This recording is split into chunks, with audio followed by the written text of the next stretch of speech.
Pada tahapan kedua nantinya sudah mulai masuk dalam babak semifinal. Di situ hanya tinggal orang-orang yang sudah punya mata batin, yang mereka mengingat Allah di setiap waktunya, yang mereka hanya merenungi kapan ajalku tiba, semoga ajalku datang sedang sujud kepada Allah. Itulah yang tinggal pada etapa kedua. Yang terakhir, 10 terakhir yang tinggal di masjid hanyalah orang-orang yang sudah memiliki kapasitas imannya sudah kuat. Apakah kita di sini bisa menjamin malam ini keluar dari pagar menasah lancang garam ini kita masih diberikan kesempatan untuk hidup oleh Allah? Kalau kita belum bisa menjamin kita akan hidup 1 jam ke depan, pergunakan waktu yang sedang diberi oleh Allah Ta'ala untuk beribadah kepadanya, lebih-lebih dalam bulan suci.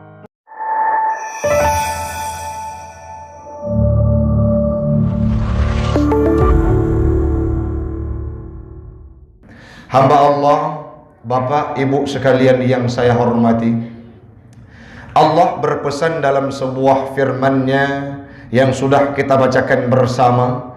Namun yang menjadi pembahasan kita malam ini adalah ada hal-hal yang terdapat dalam ayat tersebut yang jarang dan tidak sering disebutkan, dijelaskan oleh siapapun. Bagaimana bunyi ayatnya? Ya ayyuhalladzina amanu kutiba alaikumus siyam kama kutiba alal ladzina min qablikum la'allakum tattaqun.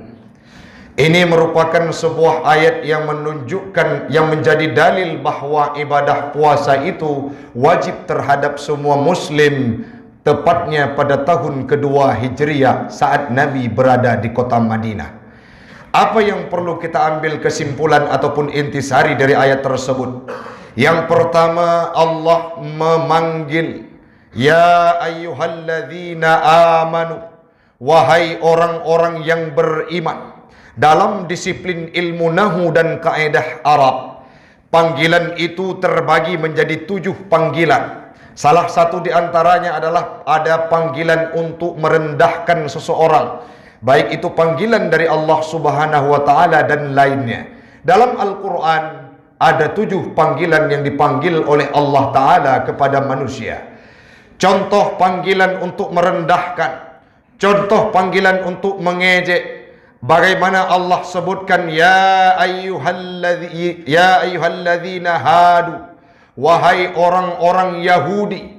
Itu bisa kita pahami bersama bahwa panggilan tersebut bukanlah panggilan kasih sayang, panggilan tersebut bukanlah panggilan keindahan, melainkan panggilan ejekan yang dipanggil oleh Allah kepada orang-orang Yahudi. Yang selanjutnya ada panggilan untuk cinta kasih, ada panggilan untuk meninggikan martabat, ada panggilan yang disuguhkan oleh Allah Ta'ala dalam firman-Nya untuk mengangkat harkat martabat seseorang. Mana contohnya Ustaz? Ya ayyuhan nabi. Apa maknanya?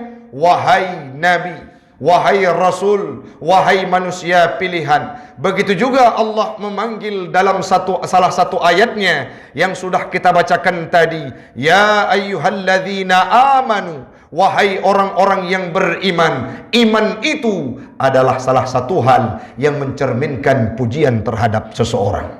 Artinya Allah saat ingin memerintahkan ibadah puasa, beliau menyanjung para umatnya, beliau menyanjung para hambanya dengan kalimat nida. Panggilan pertama pada ayat tersebut adalah ya ayyuhalladzina amanu, wahai orang-orang yang beriman.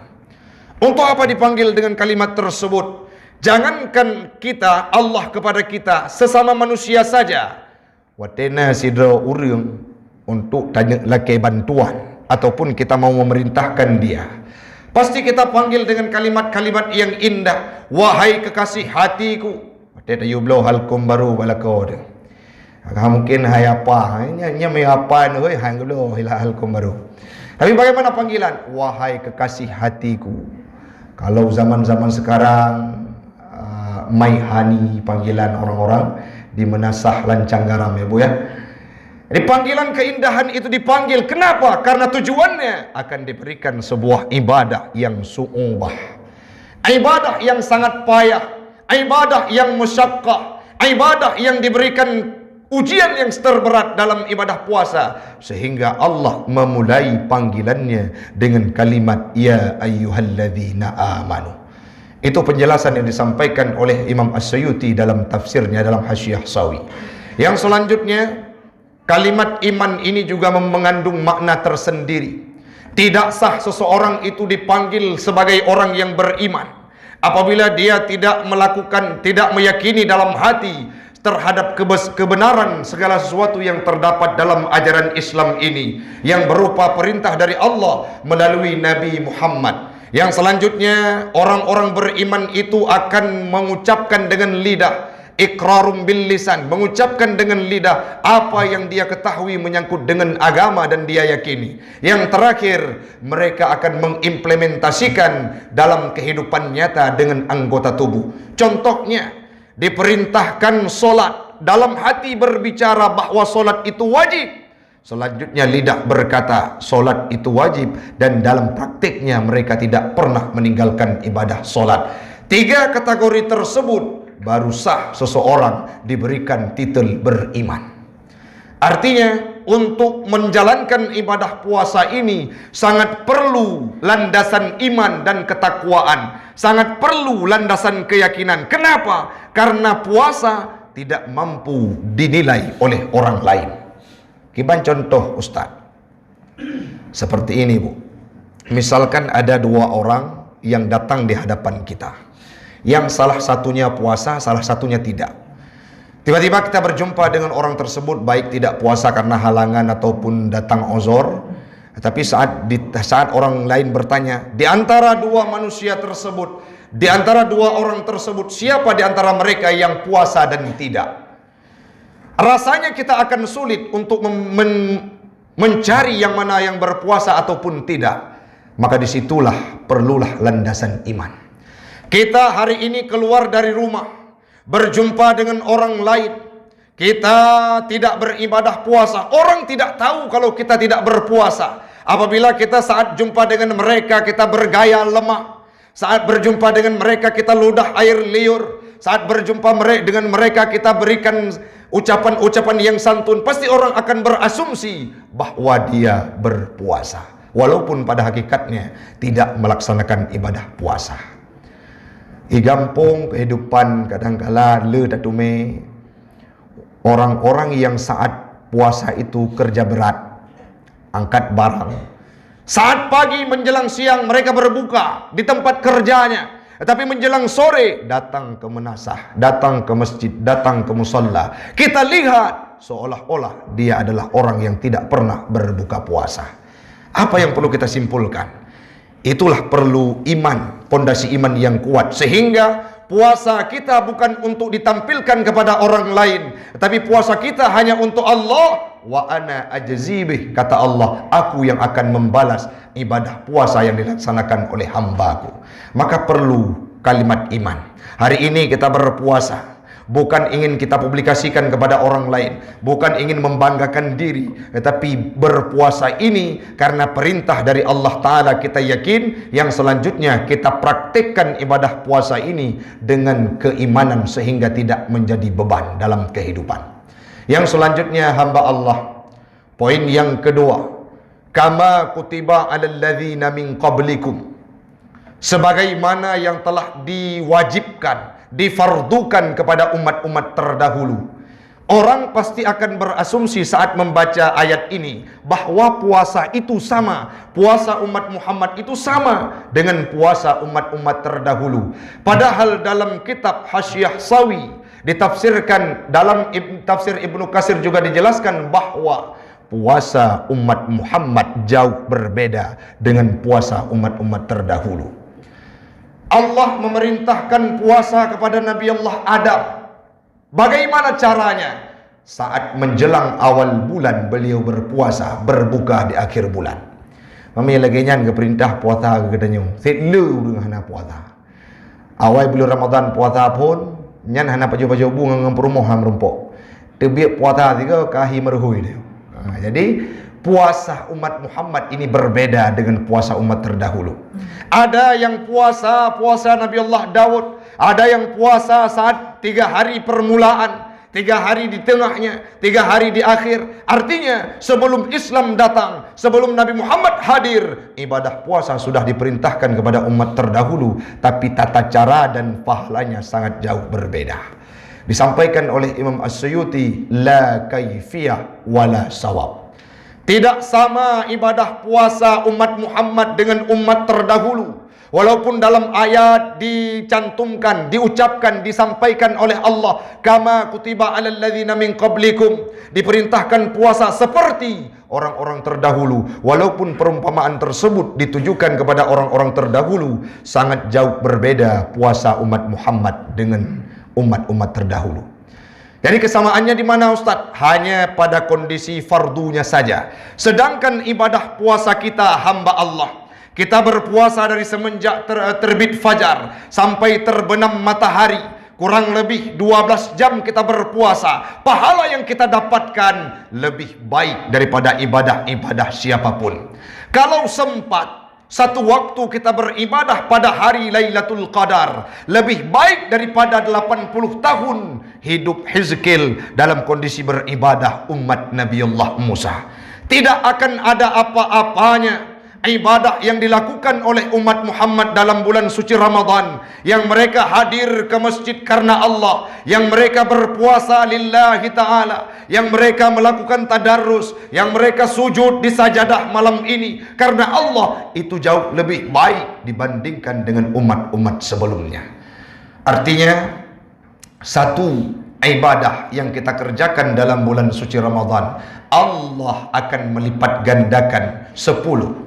Di luar Ramadan dilipat gandakan 10. Dalam Ramadan dikali 10. Artinya satu kebaikan yang kita kerjakan akan diberikan pahala 100 kebaikan. Tapi yang membuat hati kita sedih, hamba Allah, berapa tahun sudah kita hidup dalam dunia ini? Saya umur 31 tahun. Berapa banyak ceramah yang sudah kita dengar? Berapa banyak nasihat yang sudah kita dengar? Berapa banyak pencerahan, kajian-kajian yang disampaikan oleh guru-guru kita menyangkut dengan kelebihan bulan suci Ramadan. Tetapi kapankah hati kita akan berubah untuk cinta, untuk melekat, untuk terpikat hati dengan Ramadan, sehingga kita tidak pernah meninggalkan ibadah satu waktu pun? Sekarang, dulu, bahkan sebelumnya sering kita lihat dan menjadi rahasia umum, ibadah di bulan suci Ramadan itu kerap dan banyak orang yang hadir ke masjid hanya 10 di awal. 10 permulaan itu hadir semuanya. Baik yang baru nikah untuk ditampilkan kepada orang mertuanya, yang sudah nikah, yang belum nikah, semuanya hadir ke masjid. Kapan? 10 pertama awal Ramadan. Karena faktor ingin dilihat oleh orang lain. Pada tahapan kedua nantinya, sudah mulai masuk dalam babak semifinal. Di situ hanya tinggal orang-orang yang sudah punya mata batin, yang mereka mengingat Allah di setiap waktunya, yang mereka hanya merenungi kapan ajalku tiba, semoga ajalku datang sedang sujud kepada Allah. Itulah yang tinggal pada etapa kedua. Yang terakhir, 10 terakhir yang tinggal di masjid hanyalah orang-orang yang sudah memiliki kapasitas, imannya sudah kuat. Dalam puasa ini juga demikian, hamba Allah. Pastilah akan kita dapatkan nantinya orang-orang yang menjelang 10 pertengahan sudah sibuk dengan persiapan hari Aidilfitri. 10 akhir sudah sibuk dengan liburan, sudah sibuk dengan mudik pulang kampung, sehingga ibadah diabaikan. Malam ini coba kita renungkan, 22 Ramadan nanti saya akan kembali untuk melihat bagaimana jamaah di Menasah Lancang Garam ini. Apakah beribadah karena ingin menampilkan ibadahnya di hadapan orang lain, ataupun karena Allah? Kalau malam ini kita berjumlah seperti ini, semoga 10 terakhir nanti akan penuh Menasah ini untuk tempat kita sujud ke hadapan Allah dalam bulan suci Ramadan.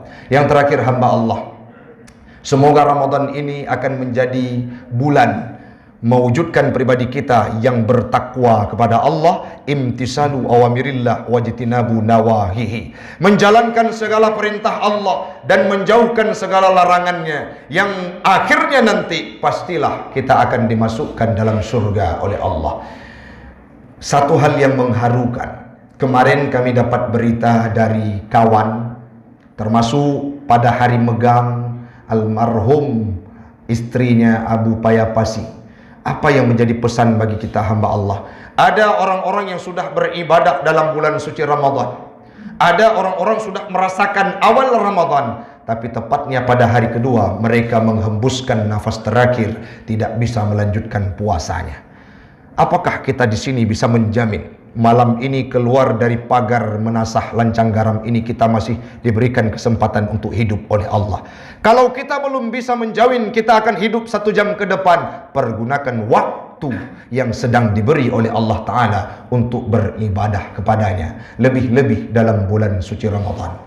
Mudah-mudahan bermanfaat bagi saya dan umumnya kepada jamaah sekalian. Insya Allah di lain kesempatan kita akan berjumpa kembali dengan tema dan topik yang berbeda. Mudah-mudahan bermanfaat.